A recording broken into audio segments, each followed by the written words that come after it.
Olive, napanood ko yung livestream ng vlogger na si Maricon Rivera. It has gone viral. Alam na lahat na kinidnap po si Mookie. Seriously, Astrid? Pati ba naman yung ulo mo, nabilog na rin ang Emma at Danilo? Dapat kasi hindi ka na nanggulo doon. Dapat hinayaan mo na lang si Mookie. Yan. Diyan ka magaling. Ang manise. Olive, kinidnap mo si Mookie. And if they find solid evidence, posibleng mabuksan yung ginawa mo kay Danilo. Patong-patong ang pwede nilang ikaso sa'yo. Shut up! Shut up! Okay, anak.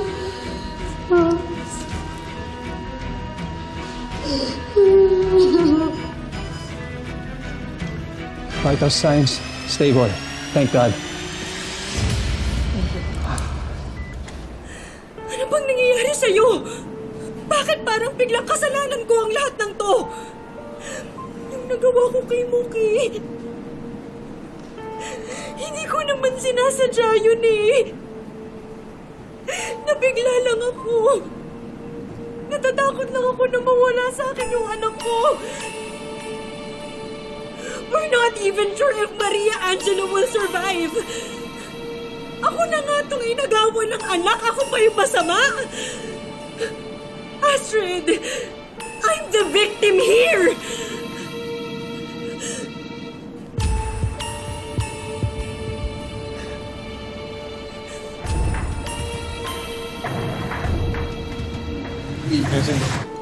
Dok, Dok, kumusta po yung lagay ng anak namin?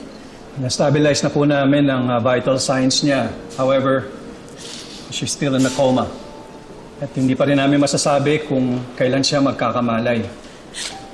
Dok, gawin niyo po lahat para mailigtas yung anak namin. Ngayon ko lang po namin nalaman na siya po yung nawawalang anak namin eh.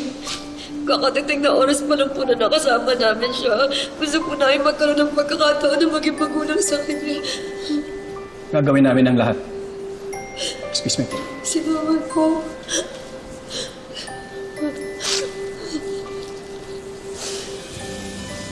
Anak.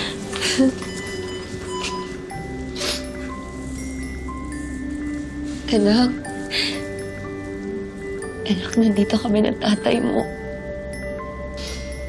Kung san-san ka namin hinanap, nasa malapit ka lang pala. sana noon pa namin nalaman, anak. Noon pa namin ikaw natulungan. Ang sakit-sakit isipin at tiniis mo lahat. At wala kami. Habang hirap na hirap ka.